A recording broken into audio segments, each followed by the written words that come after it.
তৃণমূল ছাত্র পরিষদের পক্ষ থেকে বর্ধমান কার্জন গেট চত্বরে রবীন্দ্রনাথ ঠাকুরের ছবিতে মাল্যদান করে পথ চলতি মানুষদের ঠান্ডার শরবত ও লাড্ডু খাইয়ে মুখ মিষ্টি করা হয়।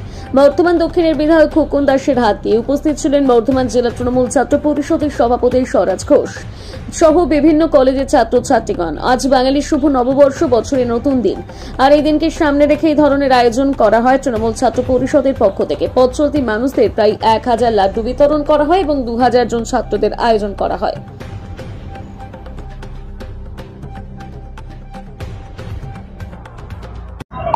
বাংলার আজকে নববর্ষ ২০১৪-১৩। রাজ্যবাসীকে আমি শুভেচ্ছা, ভালোবাসা, অভিনন্দন জানাই।